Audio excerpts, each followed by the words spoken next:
Bem-vindo ao podcast Dormindo na História. Aqui, histórias lentas e calmas ajudam sua mente a desacelerar e o corpo a repousar.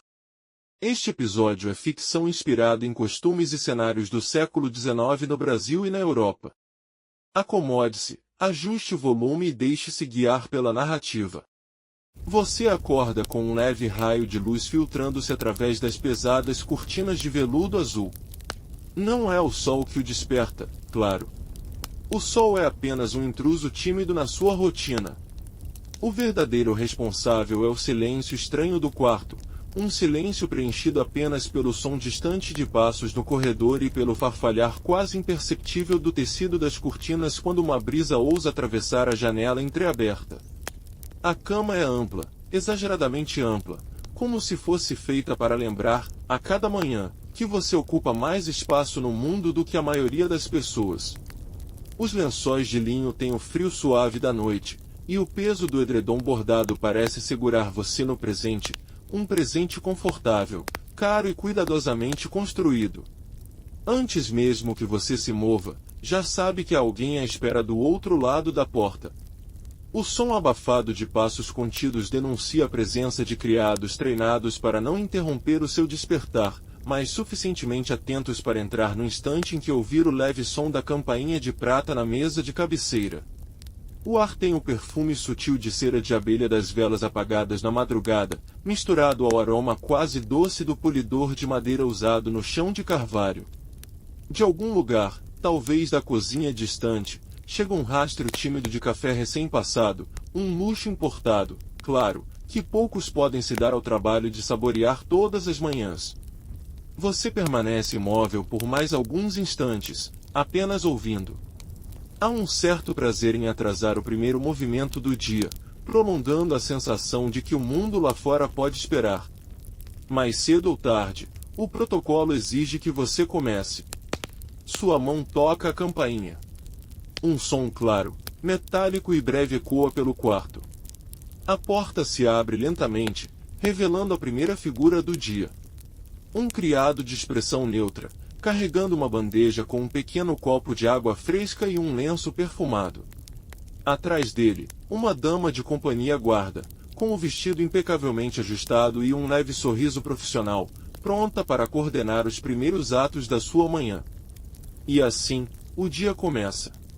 Não com urgência, não com pressa, mas com a certeza de que cada momento será cuidadosamente coreografado, como convém a alguém cujo tempo é, para os outros, um privilégio distante. A primeira luz do dia não invade o quarto. Ela se insinua, como um convidado respeitoso que sabe que precisa pedir permissão antes de entrar. As cortinas de veludo, espessas e pesadas, deixam passar apenas uma linha dourada, projetada sobre o tapete persa como se fosse um traço cuidadosamente pintado por um artista paciente. Você ainda está sentado na cama, observando esse detalhe, como se aquela pequena fenda de luz fosse o relógio mais confiável do seu mundo. Não há pressa. Quem vive entre paredes cobertas de tapeçarias e tetos esculpidos sabe que o tempo não se mede da mesma forma que para os outros. O criado aproxima-se em silêncio, deposita o copo de água fresca na mesa lateral e reca um passo, aguardando.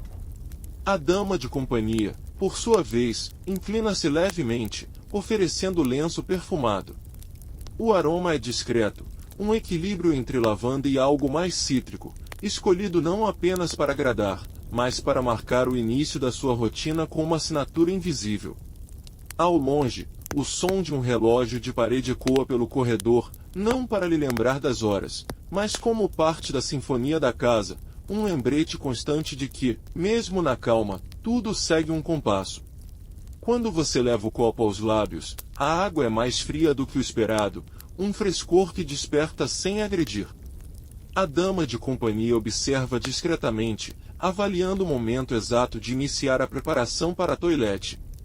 Lá fora, no pátio interno, alguns pássaros já arriscam seus primeiros cantos, mas eles chegam até você como um som filtrado, abafado pelo vidro das janelas e pelo peso das paredes grossas. É um mundo natural que existe, mas não exatamente para você. O seu mundo começa e termina dentro destas paredes luxuosas. Você respira fundo, sentindo o perfume do ambiente, e percebe que, antes mesmo de se levantar, o dia já está sendo cuidadosamente moldado à sua volta. Nada é improvisado. Nada é deixado ao acaso. O silêncio controlado do quarto é quebrado de forma quase imperceptível pelo som suave da porta se abrindo. Não é um ruído brusco, mas sim um gesto ensaiado, como a abertura lenta de uma cortina no teatro antes de o espetáculo começar. O primeiro a entrar é o camareiro principal, vestido com um uniforme impecável. Casaca escura, botões de metal polido e luvas brancas que parecem nunca ter tocado nada que não fosse digno. Atrás dele, uma pequena comitiva, 2 criados carregando jarros de água morna para a bacia de porcelana, uma jovem arrumadeira com uma pilha de toalhas de linho, e o copeiro responsável por trazer uma bandeja com chá, mel e pequenas fatias de pão macio. Cada um se move com uma coreografia silenciosa e precisa. O camareiro aproxima-se da lareira e reacende o fogo com um gesto rápido, como se o frio matinal fosse um intruso indesejado. A arrumadeira posiciona as toalhas sobre a cadeira ornamentada, enquanto um dos criados despeja água morna na bacia, criando um pequeno vapor perfumado que se mistura ao ar do quarto. Você não diz nada. Não precisa. Aqui, as ordens são dadas pela rotina, e a rotina é a verdadeira soberana. Ao fundo, quase imperceptível, ouve-se o ranger de rodas no corredor, um carrinho trazendo mais bandejas, talvez flores frescas para substituir as da noite anterior. Cada detalhe é pensado não apenas para o seu conforto, mas para manter a ilusão de que o mundo é estático e perfeito. A dama de companhia, que até então aguardava em silêncio, aproxima-se para anunciar que o mestre de música confirmou sua presença para mais tarde, e que o alfaiate enviou um recado. A nova casaca estará pronta para o baile da próxima semana. Tudo isso é dito com naturalidade, como se fosse apenas mais uma sequência inevitável no grande espetáculo da vida nobre. E assim, a primeira leva de tarefas matinais chega ao fim, preparando o palco para o próximo ato. O ritual da toilette. O momento da toilette não é simplesmente se arrumar para o dia, é uma cerimônia. Uma cerimônia sem público, mas com toda a solenidade de um ato oficial. A bacia de porcelana branca, com bordas pintadas à mão em dourado, já está à sua espera sobre a mesa de toilette. A água morna solta um vapor delicado que embacia levemente o espelho oval, como se até ele fosse obrigado a esperar para vê-lo com clareza. O camareiro aproxima-se com um pequeno jarro de vidro contendo uma infusão de pétalas de rosa. Ele despeja o líquido perfumado na bacia, e a mistura transforma a simples água em um banho de aroma suave, pensado para despertar sem agredir os sentidos. A dama de companhia entrega-lhe uma toalha de linho macio. Você começa lavando o rosto com movimentos lentos, quase cerimoniais, sentindo o calor da água e o perfume das flores misturarem-se à pele. Enquanto isso, a arrumadeira, em silêncio absoluto, abre um dos grandes armários embutidos na parede e revela fileiras de roupas cuidadosamente penduradas, casacas bordadas, coletes de seda, calças ajustadas, cada peça organizada por cor, tecido e ocasião. O barbeiro entra discretamente, trazendo consigo uma navalha reluzente e um pequeno pote de creme espesso. O som da navalha sendo afiada contra a tira de couro é quase hipnótico. Ele se posiciona atrás de você, aguardando o sinal para começar. Ao fundo, o copeiro coloca sobre a mesa lateral uma xícara de porcelana com chá fumegante, adoçado com mel dourado. Ele sabe que, entre um passo e outro do ritual, você tomará pequenos goles, não tanto pela sede, mas porque é parte da sequência imutável da manhã. Cada gesto, cada som, cada aroma existe para um único propósito. Lembrar que a vida, aqui, não é apressada. É controlada. Calculada. E, acima de tudo, observada por olhos que sabem que a perfeição está nos detalhes invisíveis. O primeiro chá do dia não é para matar a sede. É um prelúdio. Uma espécie de saudação silenciosa entre você e a manhã, antes que as obrigações sociais comecem a reclamar sua atenção. A xícara de porcelana, fina ao ponto de deixar a luz atravessar suas paredes, repousa sobre um pires pintado com motivos florais delicados. O líquido, de um âmbar profundo, exala um perfume quente e reconfortante, um chá preto importado das longínquas colônias asiáticas, misturado a pequenas raspas de casca de laranja cristalizada. Você segura a xícara com uma calma quase teatral. O primeiro gole é lento, não por medo de se queimar, mas porque o sabor merece ser descoberto com paciência. Há um leve amargor inicial, seguido pelo toque doce do mel, e depois o frescor cítrico que se instala como um visitante educado, que não tem pressa de ir embora. Enquanto bebe, a dama de companhia aproveita para ler, com voz baixa e neutra, as primeiras anotações do dia. O conde de Vila Verde enviou um convite para o jantar de sábado. A alfaiataria confirmou a entrega do novo colete. E o florista lembra que as rosas brancas chegarão ao fim da tarde. Tudo é anotado mentalmente. Nada precisa de resposta imediata, o chá não combina com urgência. No canto do quarto, o camareiro observa discretamente, atento a qualquer sinal de que você queira mais mel, menos chá, ou talvez um pequeno acompanhamento. Ao lado dele, uma bandeja com finas fatias de pão macio e manteiga batida permanece intacta, esperando pelo momento exato em que você decidir que a solidão silenciosa do chá já cumpriu seu papel. O último gole é seguido por um suspiro quase imperceptível. Não é cansaço. É apenas o reconhecimento de que este instante, breve e inútil para o resto do mundo, é absolutamente essencial para você. O verdadeiro café da manhã não é servido no quarto, isso seria demasiado íntimo para um dia que exige postura. Ele acontece na sala de refeições privada, um espaço revestido de painéis de madeira escura, onde a luz entra de forma medida, filtrada por cortinas claras que transformam o sol em um brilho suave, quase dourado. A mesa, ainda que destinada a uma única pessoa, é extensa. No centro, um arranjo de flores frescas equilibra-se num vaso de cristal, ladeado por pequenos pratos de prata que refletem a luz em pontos discretos. O copeiro, sempre de luvas brancas, posiciona diante de você um prato raso com frutas cortadas de maneira quase geométrica. Fatias de figo, gomos de laranja, pequenas uvas polidas até refletirem.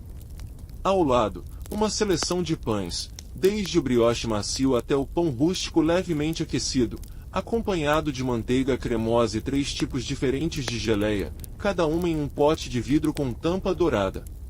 Enquanto você saboreia a primeira mordida, um criado aproxima-se com uma pequena sopeira de prata contendo ovos mexidos, preparados lentamente em banho-maria para garantir uma textura suave como seda. Ao lado, fatias finíssimas de presunto curado completam o prato. O som predominante não é o das conversas, mas o leve tilintar dos talheres contra a porcelana, pontuado pelo murmúrio discreto de passos no chão encerado. Tudo é calculado para manter a atmosfera de um dia que começa sem pressa. Entre uma garfada e outra, a dama de companhia lembra que o mestre de esgrima chegará antes do meio-dia e que o joalheiro trará a nova peça encomendada, não para hoje, mas para a temporada de festas que se aproxima. Você ouve, mas não responde. Afinal, o café da manhã é mais do que uma refeição. É um espaço entre o mundo privado e o mundo público. Um momento em que o luxo serve, acima de tudo, para lembrar que a vida, aqui, é uma sequência de rituais, e este é apenas o segundo ato do dia. O ar da manhã ainda guarda um leve frescor, o suficiente para tornar o passeio agradável sem a necessidade de um casaco pesado. Do lado de fora, os jardins se estendem como um quadro vivo, pintado não pela natureza, mas por jardineiros que conhecem o valor da simetria e da paciência. As sebes estão aparadas de maneira tão precisa que seria possível medir sua altura com uma régua. Rosas de diferentes tons alinham-se em canteiros perfeitamente delimitados, e fontes esculpidas murmuram em constante harmonia, como se cada gota d'água tivesse ensaiado seu percurso. O caminho de cascalho crava sob seus sapatos um som seco e rítmico, acompanhado apenas pelo bater suave das folhas sob a brisa. À frente, dois jardineiros se inclinam sobre um canteiro, aparando delicadamente galhos de lavanda, cuidando para que o aroma não se perca no corte. No centro do jardim, um lago artificial reflete o céu como um espelho líquido. Pequenos peixes dourados nadam lentamente, indiferentes ao fato de estarem ali para ornamentar a paisagem. Ao redor, bancos de pedra convidam ao descanso, embora você raramente se sente. Este passeio não é para repousar, é para ser visto e para ver. À distância, o responsável pelos estábulos acena discretamente, como quem respeita o limite invisível que separa as formalidades do dia a dia do contato direto com o senhor da casa. Um coxa guarda próximo ao portão lateral, caso você decida prolongar o passeio para além dos muros. O perfume das flores mistura-se ao leve aroma de terra úmida, e, por um instante, a perfeição ordenada do jardim quase faz esquecer que, fora dessas paredes, o mundo não é tão controlável. A sala de música não é apenas um cômodo, é um manifesto. Cada detalhe foi pensado para mostrar que, aqui, a cultura não é um passatempo, mas uma obrigação social. O piso de madeira encerada reflete a luz que entra pelas janelas altas, filtrada por cortinas de tecido pesado. Ao centro, um piano de cauda reluzente repousa como uma peça central de um altar. As cordas, afinadas com precisão quase obsessiva, aguardam o toque certo para preencher o ar. Sobre uma mesa lateral, partituras manuscritas estão dispostas em ordem, presas por pequenos pesos de prata para que nenhuma brisa as desloque. Um alaúde e um violino descansam em suportes ornamentados, como se também fizessem parte da decoração. O mestre de música chega com passos calculados, trajando um casaco simples mas elegante, e carrega debaixo do braço uma nova composição, um minueto que, segundo ele, conquista qualquer salão. Você o recebe com um gesto breve de cabeça, o suficiente para indicar que pode começar. O primeiro acorde ecoa, preenchendo o espaço com uma harmonia controlada. Não há pressa. Cada nota é deixada no ar por tempo suficiente para se dissolver antes que a próxima apareça. Enquanto isso, você observa pela janela o movimento lento do jardim, como se a música e a paisagem estivessem em diálogo silencioso. A dama de companhia entra com uma pequena bandeja. Água fresca, algumas amêndoas açucaradas. Ela sabe que a prática pode durar horas, mas também sabe que a música, aqui, é menos sobre habilidade técnica e mais sobre manter a aura de refinamento que se espera de alguém da sua posição. Quando a última nota se apaga, há um breve silêncio. Não é o silêncio do vazio, mas o da satisfação calculada, como se o dia tivesse ganhado mais uma camada de polimento invisível. O joalheiro não chega de qualquer maneira. Sua visita é anunciada antes mesmo de ele atravessar o portão, permitindo que o camareiro organize a sala adequada para recebê-lo, nem muito formal, como o salão principal, nem tão íntima quanto o gabinete. Ele entra carregando uma pequena caixa de madeira polida, do tamanho exato para não revelar seu conteúdo de imediato. Suas luvas de camurça cinza escondem mãos acostumadas a trabalhar com peças minúsculas, mas de valor imensurável. Ao abrir a caixa, o ar parece mudar. O brilho das pedras preciosas, mesmo sob a luz suave da sala, reflete-se em pequenos pontos de cor nas paredes. Esmeraldas que parecem carregar fragmentos de floresta, safiras tão profundas quanto o mar, e diamantes que lembram gelo recém-formado. O joalheiro, com voz baixa e segura, descreve cada peça não apenas em termos de quilates ou cortes, mas com histórias cuidadosamente escolhidas. Esta pérola veio de uma expedição no Pacífico, há 2 anos, e só agora foi polida ao seu esplendor final.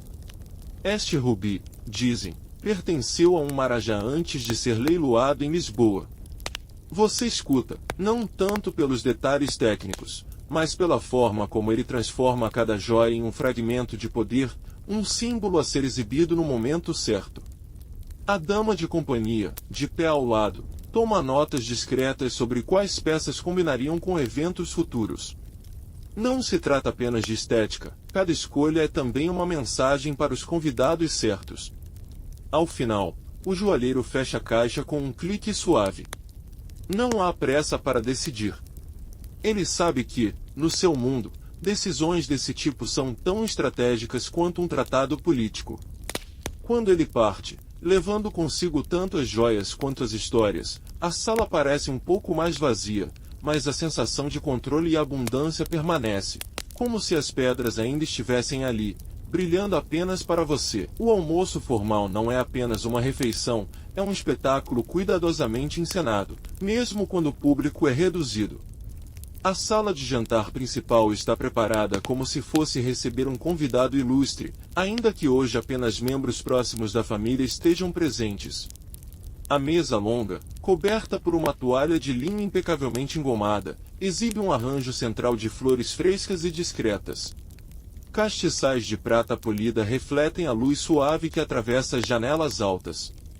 O serviço segue uma coreografia silenciosa.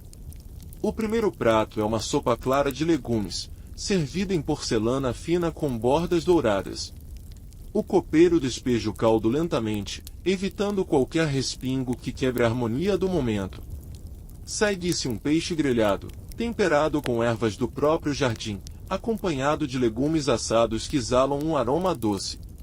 O som dos talheres é quase o único ruído, interrompido apenas por breves comentários sobre o clima ou o próximo evento social. O prato principal é um corte de carne macio, cozido lentamente até atingir a perfeição.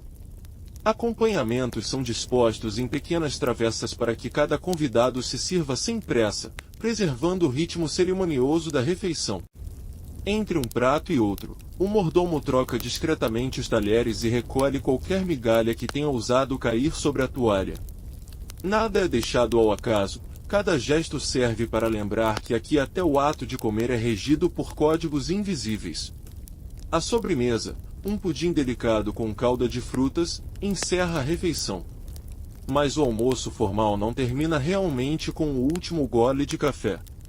Ele se encerra quando todos, com movimentos estudados, levantam-se quase ao mesmo tempo, como se um comando silencioso tivesse sido dado. A sala esvazia-se lentamente, deixando para trás apenas o perfume das flores e o eco abafado da conversa contida. A sesta não é preguiça, é tradição. Num mundo onde cada gesto carrega significado, até o descanso da tarde é planejado com precisão. O quarto reservado para a sesta não é o mesmo usado para dormir à noite. Aqui, as cortinas são de um tecido mais leve, filtrando a luz para criar um tom dourado que acalma os olhos. A temperatura é mantida ligeiramente fresca, permitindo que o corpo relaxe sem adormecer profundamente. A cama é baixa, com lençóis de algodão macio e uma colcha fina, bordada à mão. Ao lado, uma pequena mesa acomoda um jarro de água fresca e um copo de cristal, caso a garganta seque. O silêncio é quase absoluto, interrompido apenas pelo som distante de passos no corredor e, de vez em quando, pelo canto preguiçoso de um pássaro no jardim. Antes de deitar-se, você retira os sapatos e veste um hobby leve, deixado sobre uma cadeira. Não há livros, cartas ou distrações, a sesta é o momento de esvaziar a mente, como se o dia fosse dividido em 2 atos e este intervalo fosse a cortina fechando por instantes. Ao fechar os olhos, você sente o leve cheiro de lavanda vindo de um pequeno sachê colocado entre os travesseiros. Não é forte o suficiente para dominar o ar, mas sutil o bastante para marcar a memória olfativa do momento. O tempo passa sem pressa. Talvez você não chegue a dormir, talvez sim, mas o objetivo não é acordar revigorado e sim retomar o restante do dia com a postura intacta, como se nada tivesse sido interrompido. Quando a dama de companhia retorna, abrindo discretamente as cortinas, você sabe que a pausa terminou. A tarde espera, e com ela, novos rituais. O ateliê de pintura fica na ala mais ensolarada da casa, escolhido justamente para que a luz da tarde se derrame generosamente pelas grandes janelas. Ao entrar, O cheiro de óleo de linhaça e pigmentos moídos no momento envolve o ambiente, criando uma atmosfera que mistura arte e intimidade. As paredes estão cobertas por telas em diferentes estágios.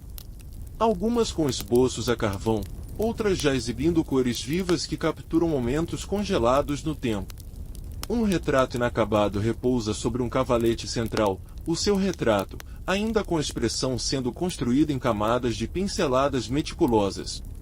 O pintor, de casaco simples mas manchado de tinta, inclina-se levemente ao cumprimentá-lo.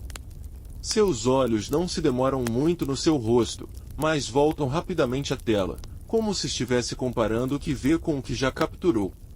Sobre uma mesa lateral, pequenas tigelas de porcelana contêm pigmentos em pó. O azul ultramarino, obtido de pedras preciosas moídas. O vermelho profundo da cochonilha. O dourado criado a partir de finíssimas folhas de ouro. Cada cor é preparada no momento, misturada com paciência até atingir a consistência ideal. Enquanto posa, você observa o movimento do pincel. Lento, deliberado, quase cerimonial.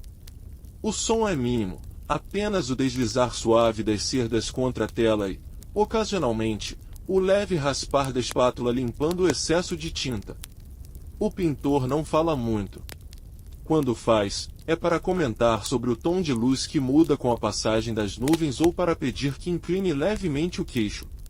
Este é um trabalho que pode levar semanas, talvez meses, mas a espera é parte do prestígio. Afinal, uma boa pintura não é apenas imagem. É um testemunho de status.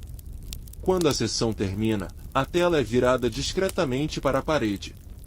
A obra ainda não está pronta para ser vista, nem mesmo por você. O salão de inverno foi concebido para ser um refúgio luminoso nos dias frios, e mesmo agora, com o sol alto, mantém essa sensação acolhedora. Grandes janelas envidraçadas deixam entrar a luz dourada da tarde, que se espalha pelo chão de madeira clara e realça os tons quentes dos tapetes persas.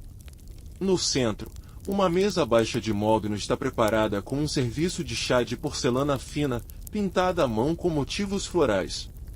Pequenas colheres de prata repousam sobre pires delicados, e o bule, ainda soltando um fio de vapor, exala o aroma floral de um chá de jasmim recém-preparado. Ao lado, travessas exibem uma seleção de bolinhos amanteigados, biscoitos finos e pequenas fatias de bolo de limão, todos dispostos com precisão quase matemática. Aqui, nada é colocado por acaso, até a disposição dos doces conta uma história silenciosa de ordem e cuidado. Você se senta em uma poltrona confortável, forrada de veludo verde musgo, enquanto a dama de companhia serve o chá, segurando o bule com as duas mãos, como dita a etiqueta. O primeiro gole é quente, reconfortante, e deixa na boca um leve dulçor que contrasta com o frescor suave do perfume de jasmim. A conversa é baixa e pausada.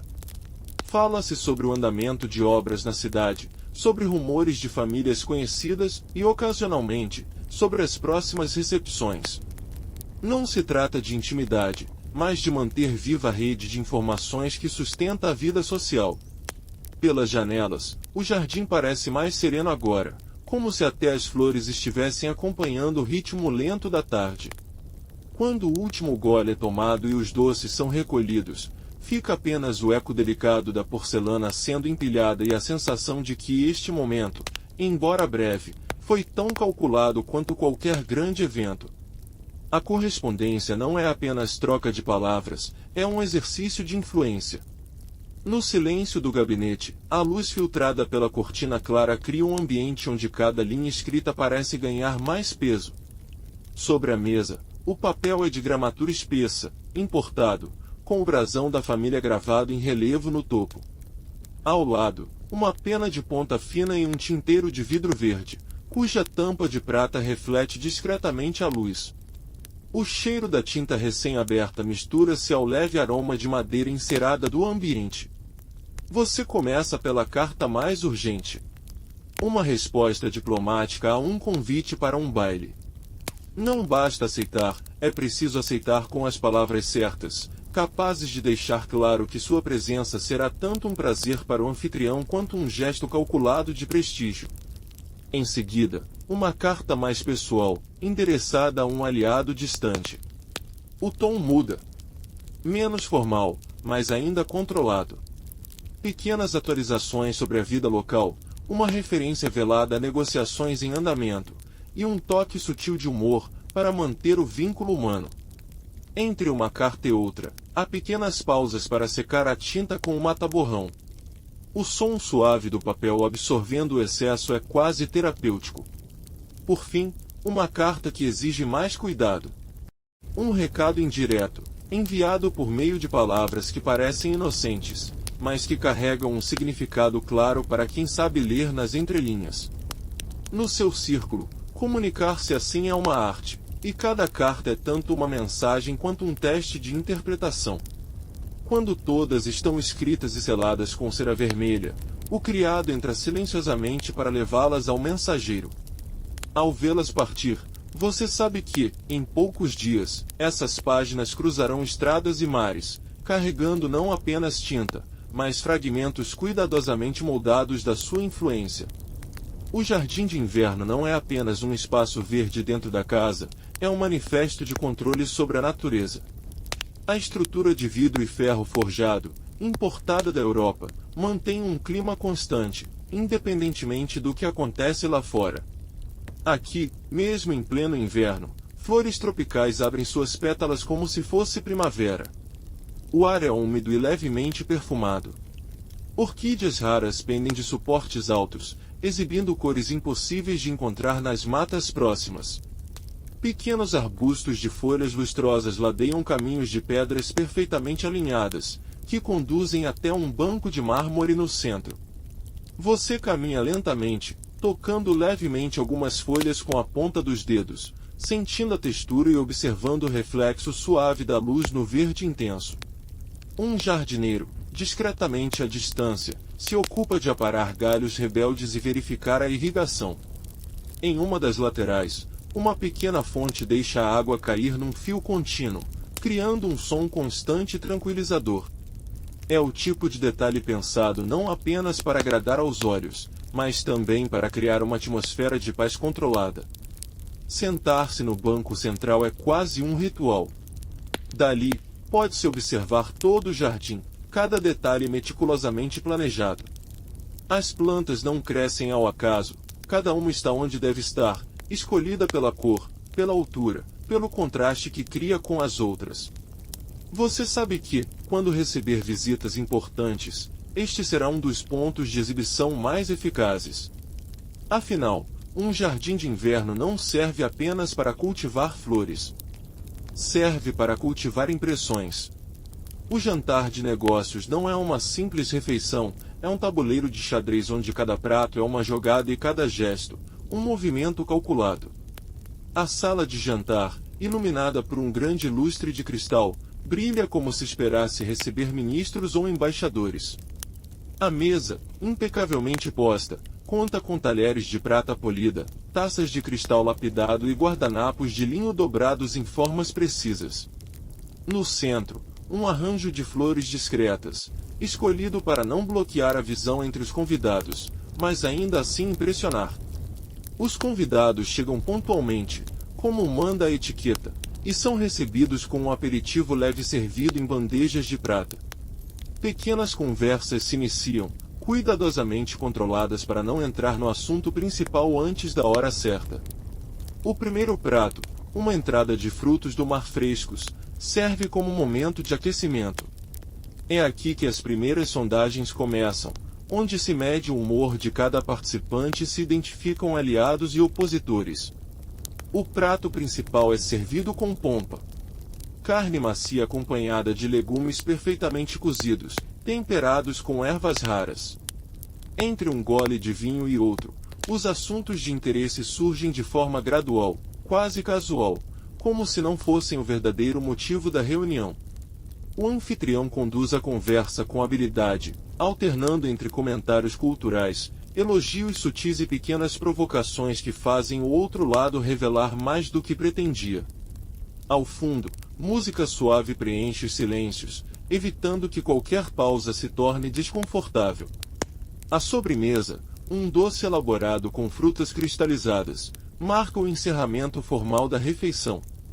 Mas o verdadeiro negócio se fecha no momento seguinte, no salão ao lado, quando o vinho do Porto é servido e as palavras se tornam mais diretas. Quando os convidados se vão, levando consigo impressões cuidadosamente moldadas, fica claro que este jantar foi muito mais que uma ocasião social.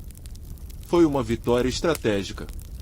Quando a casa começa a silenciar, e o movimento dos criados se reduz a passos ocasionais nos corredores, o gabinete se transforma no seu refúgio pessoal. As cortinas já foram fechadas para isolar o frio da noite, e sobre a mesa repousa um candelabro de prata com 3 velas acesas. A chama tremula levemente, projetando sombras longas nas paredes forradas de livros. O cheiro de cera quente mistura-se ao leve aroma de couro envelhecido vindo das encadernações. Você escolhe um volume específico, não por acaso, mas porque sabe que o seu conteúdo é um misto de prazer e utilidade. Trata-se de uma crônica antiga, escrita por um viajante estrangeiro, descrevendo terras distantes e costumes diferentes, mas também deixando entrelinhas que podem ser úteis em conversas futuras com pessoas influentes. Sentar-se na poltrona de veludo, com o livro no colo, é um gesto quase cerimonial. As páginas, amareladas pelo tempo, rangem levemente quando viradas. Cada frase é lida sem pressa, permitindo que as imagens formadas pelas palavras ganhem corpo na imaginação. De vez em quando, você faz pequenas anotações em um caderno ao lado, nomes, datas, observações que podem ser retomadas mais tarde. O silêncio é tão completo que o som da pena riscando o papel parece alto demais. Lá fora, o vento bate suavemente contra os vidros, e esse ruído distante reforça a sensação de recolhimento.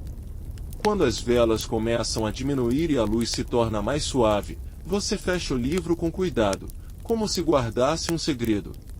O dia terminou, mas o conhecimento absorvido esta noite será mais uma peça no delicado jogo social e político que se desenrola todos os dias. O terraço, acessível por uma porta lateral do salão, é um espaço que ganha vida de forma diferente à noite. Durante o dia, serve como um mirante para observar os jardins e a cidade ao longe. À noite, torna-se um palco silencioso para a contemplação. O ar fresco da noite envolve você assim que pisa nas lajes frias. A brisa carrega o cheiro de flores que ainda liberam seu perfume após o pôr do sol, misturado a um leve toque de maresia distante. A cidade, vista daqui, é um conjunto de sombras pontuadas por pequenas luzes trêmulas. Não há o burburinho intenso que se ouve de dia. Agora, o som é mais rarefeito, o ruído ocasional de uma carruagem passando, o latido distante de um cão, ou o render discreto de madeira em alguma casa vizinha. Você se apoia na balaustrada de pedra, sentindo sob os dedos a superfície fria e levemente áspera. O céu acima é profundo, quase negro, salpicado de estrelas que parecem mais brilhantes nesta ausência de luz artificial. A lua, alta e clara, recorta silhuetas elegantes dos telhados e das copas das árvores. Por alguns instantes, tudo parece imóvel. É um momento de pausa genuína, onde o peso das responsabilidades e dos jogos sociais se dissolve no simples ato de respirar o ar noturno. Ao longe, uma campainha de igreja anuncia discretamente a hora, lembrando que o tempo continua a correr, mesmo na mais perfeita quietude. Quando decide retornar para dentro, leva consigo não apenas o frescor da noite, mas também a serenidade que só momentos como este conseguem oferecer, uma tranquilidade rara, ainda mais preciosa no mundo em que vive. A grande caçada não é apenas um evento esportivo, é um espetáculo social, planejado para exibir riqueza, habilidade e domínio sobre a terra. Os preparativos começam dias antes, e cada detalhe é cuidadosamente supervisionado. No pátio principal, criados circulam carregando arreios polidos, selas de couro trabalhadas e longas lanças ornamentadas. Os cavalos, animais de porte imponente, recebem cuidados especiais. escovados até que o pelo brilhe sob a luz, crinas alinhadas e ferraduras verificadas por ferreiros experientes. Dentro da casa, um aposento inteiro foi transformado em sala de equipamentos. Sobre mesas longas, estão dispostos mosquetes de fabricação europeia, polidos e alinhados, ao lado de cartucheiras de couro macio. Em outra mesa, repousam luvas de pele, botas altas e casacos pesados, todos feitos sob medida para suportar a manhã fria sem sacrificar a elegância. Você supervisiona a escolha das armas, testando o mecanismo de cada uma com um gesto firme, mas sem pressa. Não se trata de ansiedade, e sim de assegurar que nada falhe no momento certo, afinal, o prestígio do anfitrião depende da perfeição do evento. No estábulo, ouvem-se relinchos e o som ritmado de ferraduras batendo no chão. Os treinadores murmuram ordens aos cavalos, acostumando-os à presença de cães de caça, que aguardam em um cercado próximo, inquietos mas disciplinados. Enquanto o sol começa a se pôr, sinalizando o fim dos preparativos, você observa o cenário. Um equilíbrio entre a força bruta dos animais, o brilho refinado dos equipamentos e a expectativa silenciosa que paira no ar. Amanhã, quando todos se reunirem no campo aberto, não será apenas uma caçada, será uma demonstração pública de poder, coordenação e tradição. O amanhecer chega envolto em um nevoeiro leve, tingido de dourado pelo sol nascente. O campo aberto, ainda úmido pelo orvalho da madrugada, parece suspenso no tempo. Ao longe, o som ritmado de cascos ecoa, anunciando a aproximação dos primeiros convidados montados. O ponto de encontro foi marcado próximo a um bosque, onde uma grande tenda branca abriga mesas com café forte, pães recém-assados e frutas frescas. Criados circulam oferecendo bebidas quentes, enquanto os participantes, vestidos com casacos de lã e chapéus de aba larga, trocam cumprimentos calculados, parte cortesia, parte observação. Você chega montado em seu cavalo mais imponente, um animal de pelagem castanha escura que parece compreender a importância da ocasião. Ao descer, recebe um mosquete preparado especialmente para a caçada, o metal frio contrastando com o calor das luvas de couro. Um mestre de caça, um homem de voz firme e postura ereta, reúne todos para explicar a rota do dia. Mapa na mão, ele aponta as áreas onde as batidas serão feitas e as posições estratégicas de cada participante. Enquanto fala, alguns observam discretamente quem ficará mais próximo do anfitrião, uma posição que, mais do que vantagem no abate, representa proximidade política. Os cães, mantidos sob controle por tratadores experientes, começam a latir em coro, ansiosos pelo início. O som mistura-se ao estalar das ferraduras e ao farfalhar das folhas, criando uma música peculiar de expectativa. Quando o sinal é dado, o grupo parte em formação, atravessando campos e matas. Não há pressa desordenada. Cada movimento é pensado para manter a compostura. A caçada é, sim, sobre capturar a presa, mas é também sobre ser visto capturando-a, com elegância, controle, de preferência, diante do olhar certo. À medida que avançam, o sol sobe lentamente, iluminando a cena como se fosse um quadro vivo. E, no fundo, todos sabem que, para alguns, o verdadeiro troféu não terá chifres nem penas, será a influência conquistada ao longo do dia. O caminho de volta é tão importante quanto a própria caçada. O grupo avança em formação ordenada, atravessando os mesmos campos e bosques, mas agora com um ar de conquista. O sol da tarde projeta luz dourada sobre os casacos e chapéus, realçando cada detalhe das roupas e dos equipamentos.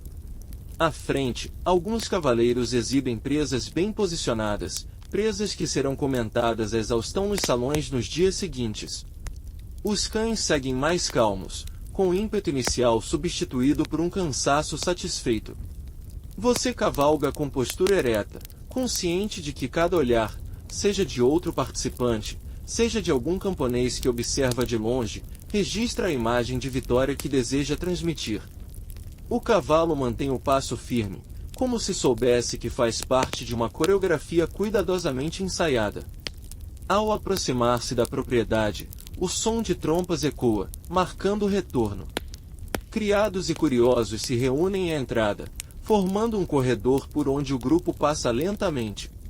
Pequenos aplausos e murmúrios acompanham a cena, reforçando a sensação de triunfo coletivo. Assim que desmonta, um criado se aproxima para receber as armas e guiar o cavalo ao estábulo. Outro oferece uma taça de vinho tinto encorpado, perfeita para selar o momento.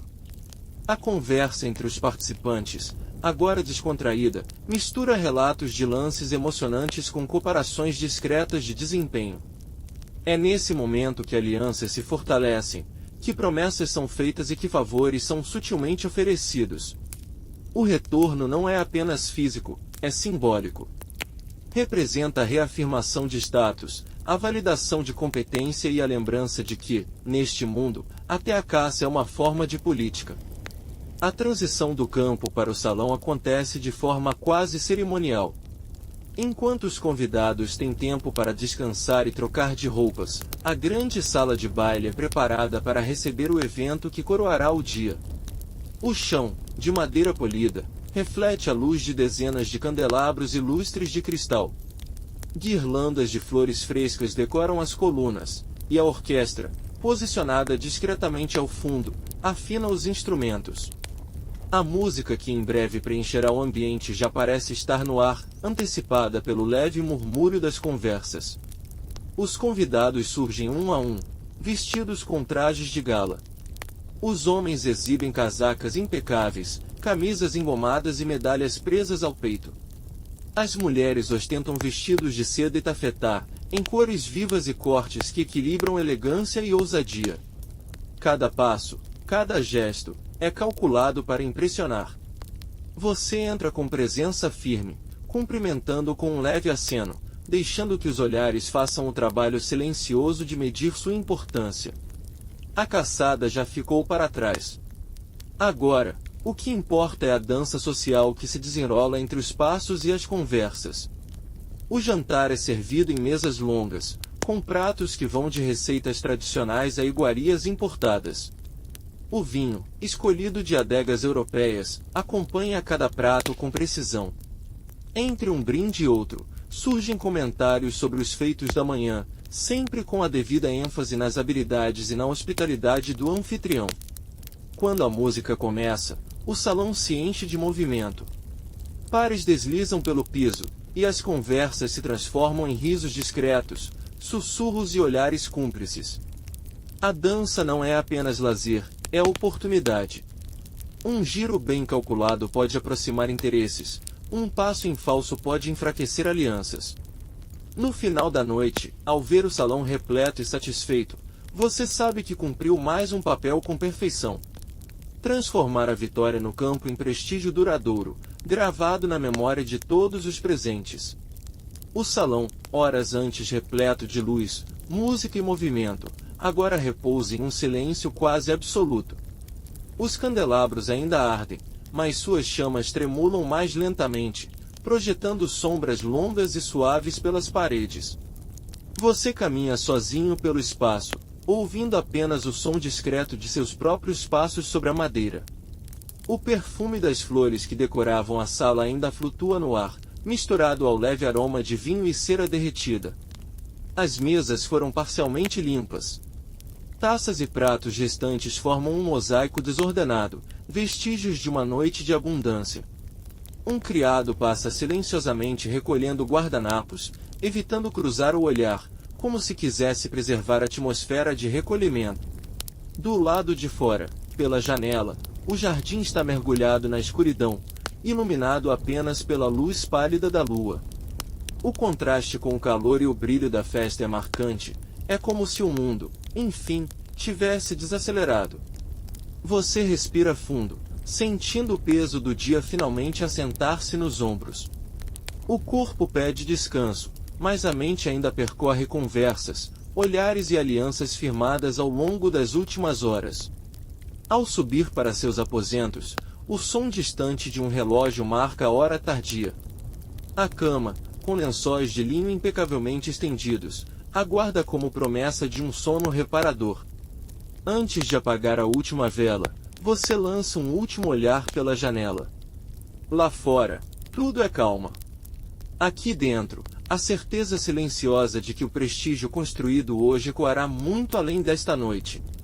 A luz suave da manhã entra pelas cortinas semi-abertas, banhando o quarto com um tom dourado e acolhedor.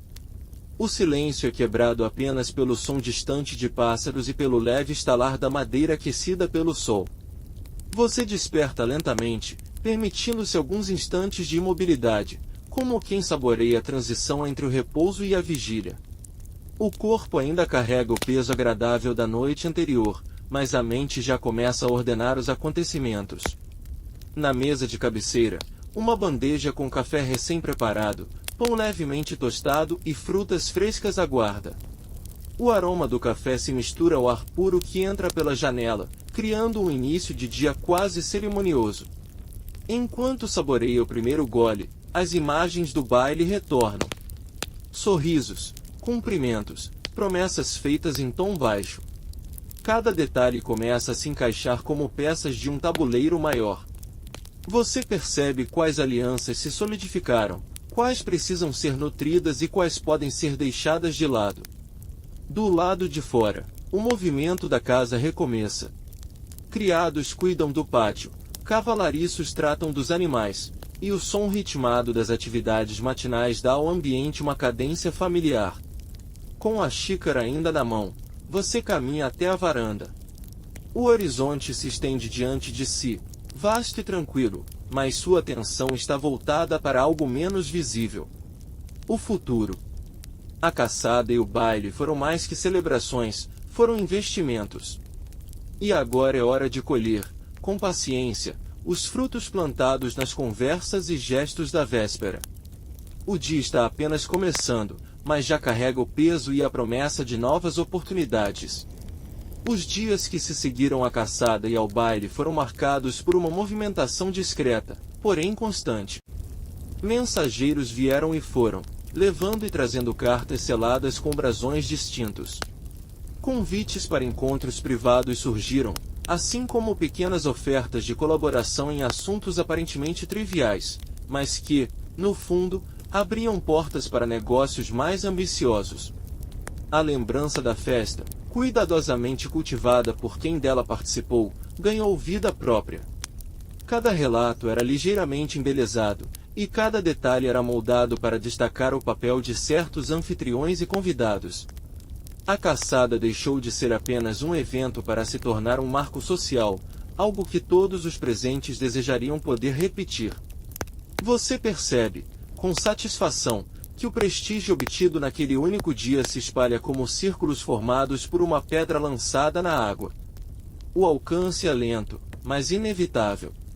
Os nomes mencionados nos salões carregam agora uma tonalidade nova. Respeito, influência, curiosidade. Em seus aposentos, ao final de uma tarde particularmente tranquila, você observa o pôr do sol tingir o céu de tons alaranjados e dourados. É impossível não pensar que tudo, desde o preparo minucioso até os últimos acordes do baile, foi parte de um mesmo movimento. Afirmar um lugar não apenas na memória dos presentes, mas na história que se constrói dia após dia. O legado daquele dia não está apenas nas alianças formadas ou nas vitórias celebradas, mas na certeza silenciosa de que, em um mundo onde tudo pode mudar, a imagem de poder e elegância é uma das poucas moedas que nunca perdem valor. Obrigado por ouvir Dormindo na História. Se esta história ajudou você a relaxar, siga e avalie o podcast no seu app favorito. Inscreva-se no nosso canal e compartilhe com alguém que precisa descansar. Seu apoio mantém novas histórias chegando até você. Boa noite.